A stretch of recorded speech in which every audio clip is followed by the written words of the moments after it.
Arnulf of Leuven, Salve Caput Cruentatum, Episode 9. Dum me mori est necesse, noli mihi tunc de esse, in tremenda mortis horrora, veni Iesu absque mordra, tuere me et libera. Remember that in these rhyming stanzas, sometimes we have the first two lines rhyme and then the second two, sometimes all four lines rhyme, but the last line of the stanza rhymes with the following stanza's final line. So this one would rhyme with line 50. And it's basically a trochaic meter, a long, short, long, short. Now the translation. While it is necessary for me, or while I must die. So we have est here is the verb. Mordri is the subject. It's a present infinitive passive. Of course, this is the third conjugation deponent verb morior. It's not at all uncommon for infinitives as verbal nouns to be the subject of the verb. So here, mori is the subject of est. The predicate is necesse.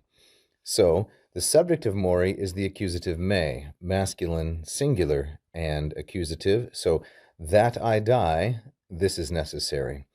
Dum here with the indicative is going to mean while, a temporal meaning, or perhaps it should mean as long as. So as long as I must die, or while I must die, in other words, it is unavoidable, noli mihi tunc de esse. So here is the subordinate verb in the first part of the sentence, subordinated by the conjunction dum, and here is the main verb, noli.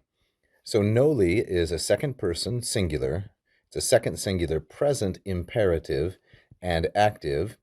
And this is from the third conjugation irregular verb nolo nole, like so, which means not to wish or to be unwilling. And with the infinitive de esse, this is the standard way in Latin to give a negative command. Don't do it means don't be willing.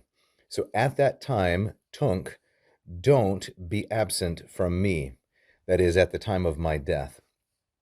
De esse is the infinitive. It's a present infinitive active.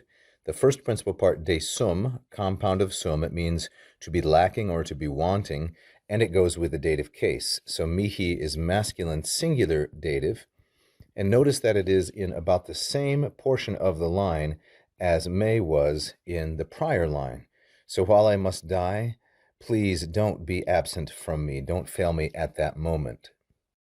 Then as it continues, in hora, tremenda, in the hour, and it is the trembling or shaking hour, tremenda is going to be a feminine singular ablative, and it is a gerundive, that is a verbal adjective modifying hora, in tremenda. So at the shaking hour of death, mortis, feminine singular and genitive from the third declension noun mors mortis, which as I just said is feminine. So at the hour of death, and it's an hour that is to be feared or trembled at, but here we have a kind of displacement because it's really the death that is to be feared, not the hour. But this is a common figure of speech to transfer the epithet from hora, from mortis that is, to hora. So at the frightful hour of death, then comes the main verb here, veni. Come, O Jesus, without delay, absque mordra, like so. Veni, second singular, present imperative, and active. And this is from the fourth conjugation verb, venio, venire, like so, and then Iesu in the masculine singular and vocative. So here the poem takes a turn. Up to this point, describing, the poet Arnulf has been describing Christ's passion. Now he connects the death of Christ to his own death, which hasn't happened yet, but it is anticipated. While I must die, don't at that time desert me. At the trembling hour of death, come, veni, come, O Jesus, absque mora, without delay.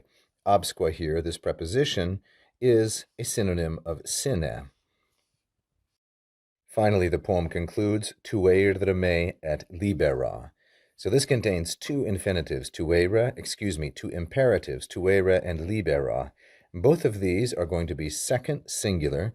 They're going to be present, imperative, but they differ as to voice. Libera is active, tuere is passive. That's because tuere is a second conjugation deponent verb, tueor, tueri, like so, whereas libera is from the first conjugation common verb, libero, liberare. And tueor means to guard or protect. So watch over me, tuere me, and libera me, free me.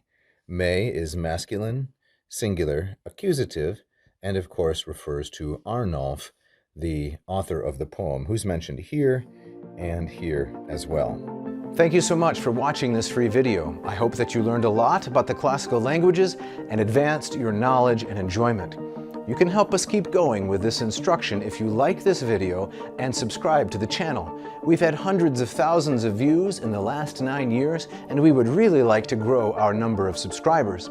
If you hit the little bell, you will be notified every time we release a brand new free instructional video. You can also check out one of my Latin or Greek courses at LatinPerDiem.com or mossmethod.com. Check the links if you'd like to study Latin and Greek with me directly. So keep learning, and vale tote omnes.